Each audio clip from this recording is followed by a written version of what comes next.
Bonjour, je m'appelle Alexandre Zebio, je suis professeur de neurologie dans le service de neurologie et pathologie du mouvement de l'hôpital de la Timone à Marseille. Le cours que je vais vous présenter aujourd'hui a pour objectif de vous faire comprendre les complications évolutives dopin-induites de la maladie de Parkinson, en l'occurrence les fluctuations et les dyskinésies. Il est en effet primordial de bien reconnaître et identifier ces manifestations pour pouvoir les prendre en charge correctement. Ces complications sont de deux types, les fluctuations et les dyskinésies. Elles apparaissent en moyenne 5 à 6 ans après l'introduction du traitement, après le début de la maladie, et elles suivent ce qu'on appelle la phase de lune de miel. La phase de lune de miel est caractérisée par la quasi-disparition des symptômes de la maladie suite à l'introduction du traitement. Les fluctuations correspondent, comme leur nom l'indique, à des fluctuations des symptômes de la maladie. En pratique, il s'agit de la réapparition des symptômes moteurs tels que le tremblement, l'akinésie, c'est-à-dire la lenteur du mouvement, et la raideur. Mais des symptômes non moteurs de la maladie, notamment les troubles psychiques ou sensitifs par exemple, peuvent également fluctuer. Les dyskinésies, elles, désignent des mouvements anormaux involontaires de torsion d'un segment de membre ou d'un membre entier ou de plusieurs parties du corps. Celles-ci peuvent se produire soit au moment d'une prise de traitement, un peu avant et ou un peu après la prise du traitement, soit une demi-heure à 1 heure environ après la prise du traitement, soit avant la toute première prise du matin. Dans les diapositives suivantes, je vais vous expliquer plus en détail les mécanismes à l'origine de ces manifestations. Dans le graphique que vous voyez est schématisée la concentration en dopamine au cours du temps. Vous voyez ici qu'après la prise d'un traitement, la concentration en dopamine va progressivement augmenter, puis va passer au-dessus de ce qu'on appelle le seuil d'effet, puis va continuer à monter pour ensuite redescendre jusqu'à la prochaine prise de traitement, et comme vous le voyez ici, sans jamais repasser sous le seuil d'effet. À ce stade-là, le stade de la lune de miel, il y a donc des montées et des descentes de concentration plasmatique tout au long de la journée, sans perte d'efficacité du traitement, puisque les concentrations ne retombent pas sous le seuil d'effet.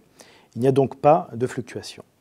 Au fur et à mesure de l'évolution de la maladie, ce seuil d'effet augmente. Et là, vous voyez ici que non seulement le temps passé pour dépasser ce seuil d'effet est plus long après la prise de traitement, et ensuite, vous voyez que la concentration en dopamine redescend en dessous de ce seuil d'effet avant la prochaine prise de traitement. Il y a donc des fluctuations avec ce qu'on appelle des phases on, au cours desquelles le patient est parfaitement amélioré par son traitement, et des phases off, immédiatement après la prise, et avant la prochaine prise et immédiatement après la prochaine prise, pendant lesquelles les symptômes moteurs et non moteurs sont susceptibles de réapparaître. À un stade encore ultérieur, va apparaître ce qu'on appelle le seuil de dyskinésie. C'est un seuil de concentration plasmatique à partir duquel des mouvements involontaires apparaissent, donc des mouvements de torsion du corps comme je les ai décrites tout à l'heure. Et il va donc y avoir, dans ce cas précis, 2 phases de dyskinésie qui surviennent au pic plasmatique de concentration en dopamine. Et ces phases de dyskinésie vont se surajouter aux phases off et aux phases on précédemment décrites. Et l'apparition de ces dyskinésies va donc réduire le temps on de bonne qualité. Sur ce film, vous voyez des dyskinésies chez cette patiente qui vient de prendre son traitement il y a environ 1 heure. Vous voyez une succession de flexions et d'extensions des bras et du tronc. Quelles sont les solutions thérapeutiques? Comment peut-on améliorer ces manifestations? La première étape, si j'ose dire, c'est de bien les identifier. Et ça, c'est le point critique. Il est absolument indispensable d'identifier l'apparition de ces fluctuations et ces dyskinésies et de les identifier comme telles pour pouvoir en parler à son médecin et ajuster le traitement convenablement. La première étape d'ajustement consiste à ajuster le traitement pris par voie orale, d'augmenter le nombre de prises, de diminuer la posologie unitaire des prises de traitement, d'utiliser d'autres molécules, des agonistes dopaminergiques, des inhibiteurs enzymatiques ou de la mentadine par exemple. En cas de contrôle insuffisant avec les mesures par voie orale, il est alors possible d'envisager l'utilisation d'un traitement de seconde ligne, c'est-à-dire les pompes, notamment la pompe à apomorphine et la pompe à diodopa, ou la stimulation cérébrale profonde.